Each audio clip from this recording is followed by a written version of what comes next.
the Kings also have George from Indiana. George Hill. George Hill, right? George Hill. So I mean, they have some experience to mix in with those young guys that can show some promise within the next couple of years. But the Lakers, they got some young guys and they got some guys that can play. Ingram, I'm impressed with him, and Randall, I'm impressed with him. They got Lopez, a veteran. So they got some young guys that are up and coming. That's the problem, is they're in a tough conference, that Western Conference, and that's what's going to really give them a lot of trouble, because when you look at the Timberwolves and the Spurs and Trailblazers, I mean, it's going to be hard for them to get that 8th seed. The Pelicans, where they up and coming with that them two, the Twin Towers now. So, but I think with the coach and with Magic, running the team, there are a few seasons out. They're going to need some veteran leadership, I think, that can ensure that roster. I don't know if King James going to L.A., that may be out now. They were talking about Paul George going to L.A., so who knows what's going to happen now. But I think with those young guys, they're gonna improve, but they're just in that Western Conference, going to be tough. Yeah, that's a tough conference, and they're stacked. A lot of the players from the Eastern Conference went to the Western Conference, which makes them even better and even harder to make it to the playoffs now. The last thing I want to talk about before we get to the Cowboys, my Dallas Mavericks, who are struggling right now, obviously. You have Barnes is there. You have an old Dirk who is aging. He's not aging. I mean, he almost needs a walker to get on the court now. And you got Yogi Ferrell, who's young. I like him. Seth Curry, of course. DSJ, Dennis Smith Jr. But I wanted you kind of outside looking in, what do these Mavs need to do going forward to possibly get back to that kind of championship caliber team? Well, you're right. Dirk's got to go. They got to go ahead and put the horse to the pasture. They got to put. He used to be a Maverick. Now he's got to go to the pasture, and once he ride off into the sunset, that'll give him some cap room to start rebuilding. But it's the culture, man. I mean, you got Harrison Barnes. He's a good player, but he's not a superstar. They need to get some superstars. Matthews a good player, but he's not a superstar. Barrea's a good player, but he's not a superstar. Their superstar is age now, and once Dirk gets out of there, they can start, rebuilding, and because they're in rebuilding mode now. So They got to rebuild. They got to, Mark Cuban, you got to get off these rally shows, man, and get focused on his team. So talking about running for president. Yeah. Worry about your team. So they got to start drawing some quality players, because they're going to be in the draft pick this year. And they're going to be in the lottery. They're going to be in the lottery and start rebuilding.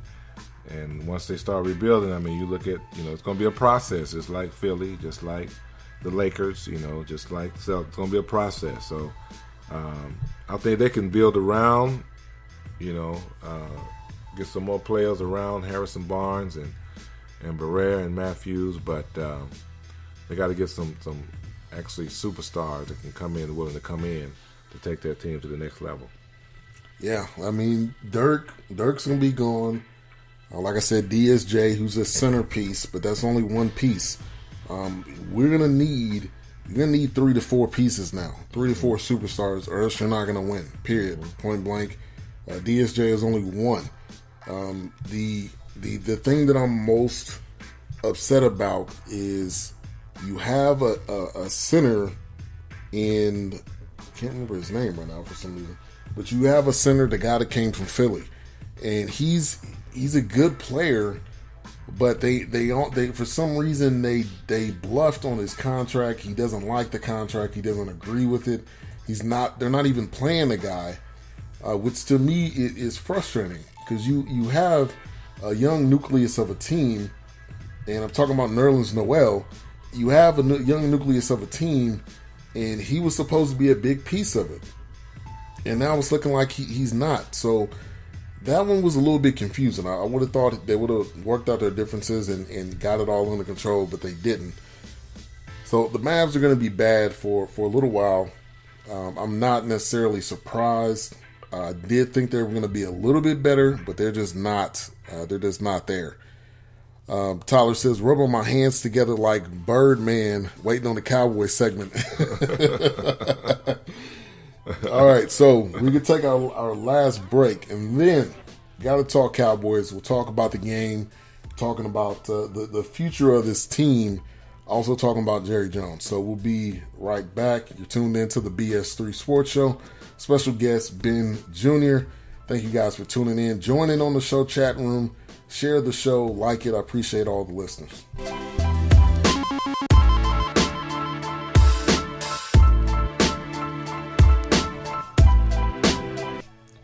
Our Birthing Home Wellness Community is a nonprofit organization. Our mission is to provide access to affordable services.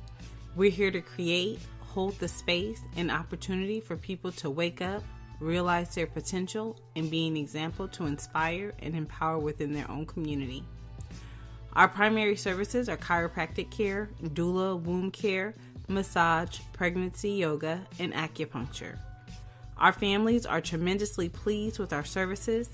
They leave feeling restored and refreshed every time. Visit ourbirthinghome.com or in person at 804 Center Street in Dallas, Texas. All services are by appointment only. Book yours today. Faith Walkers Charities, a faith-based organization focused on community outreach in the Dallas-Fort Worth area. Their mission is to provide for those who are in need with a holistic approach while leading them to stability. Faith Walkers Charities was founded by DeAnthony Thompson, Seaver Nickerson, and Chris Rogers, with the vision of being generous and helping out the homeless. There's many ways that you can help with this organization, either by donating through their website, faithwalkerscharities.org, or if you are in the Dallas-Fort Worth area, you can go out in the community and serve with them. So faithwalkerscharities.org. Also, follow them on social media, Faith Walkers Charities. Today's show was sponsored by Shawn Nataneti, Internet Sales Manager at Jerry Durant Toyota. Call or text him at 817-231-3696 or go to his website, GoShawnAuto.com. The Flashlight, a Time Machine. 4 children on their way home from school see an abandoned house. They go inside and their adventure begins.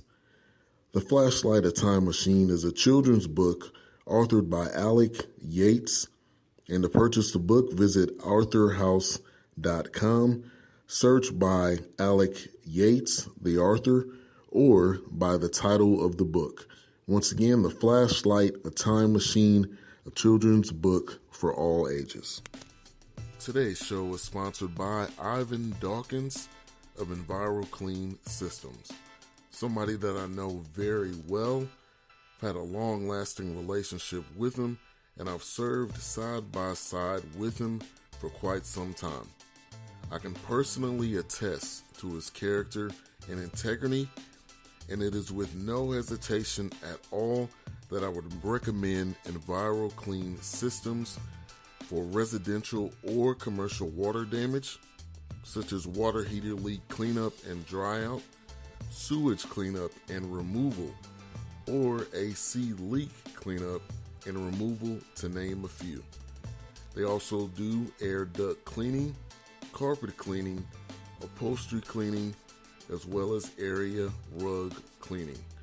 They have 24/7 emergency response.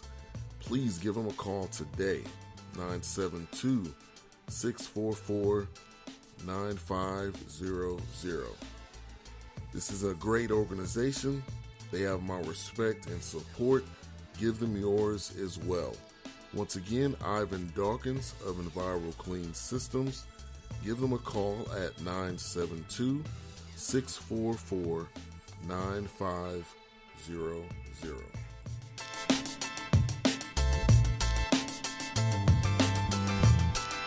He shoots.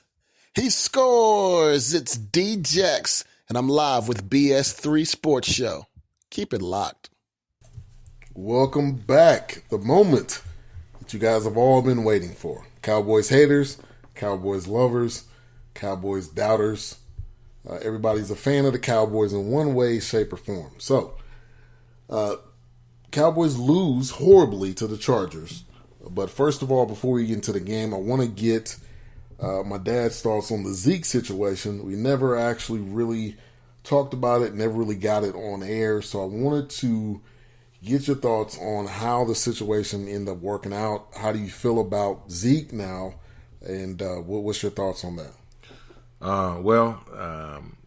Zeke, he made some mistakes. Unfortunately, Roger Goodell, judge, jury, and prosecutor decided to lay the hammer down. And, when you look at what he did with Tom Brady last year, it was expected regardless of what the courts ruled. But I didn't think it was going to be such a drastic downfall to miss this one player. But I think it's more than that. A lot of people put the downfall on Zeke. He made some mistakes, and unfortunately it's a culture that we see now. Not only do we see it among athletes, we see it among politicians, we see it among everyday average Joe, that they don't respect women. And because of that, now the women are speaking out, and it's really coming to the forefront. So, of course, I don't, condone what he did. But unfortunately, it's unfortunate that it came down the way it did. But, he's really hurt his team. And now he's paying the price. The team is paying the price.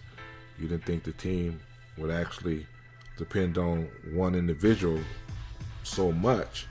But I think it's more than just that. It's the culture, of the Cowboys, and some things that were done along with the Zeke situation, that kind of brought the house down.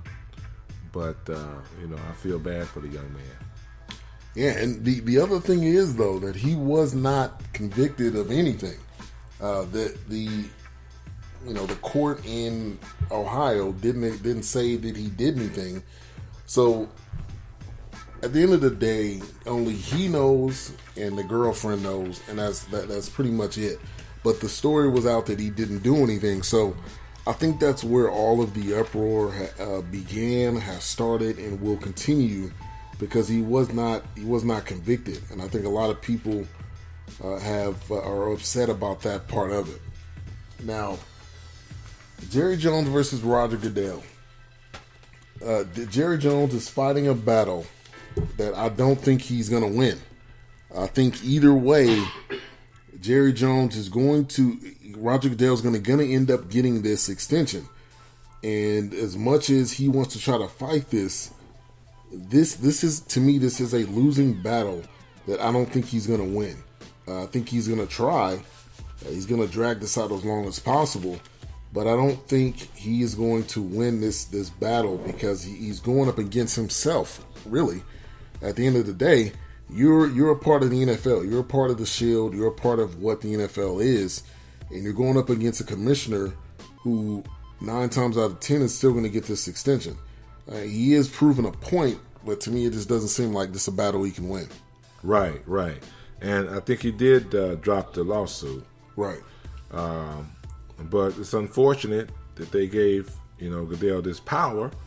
But now that he has the power, he may be abusing the power, but they gave it to him. Right. And I know Jerry Jones is the de facto commissioner, but there's 31 other owners, and It's just not about the Cowboys. I know you Cowboy fans want to think it's about the Cowboys, the America's team, but it's not about the Cowboys.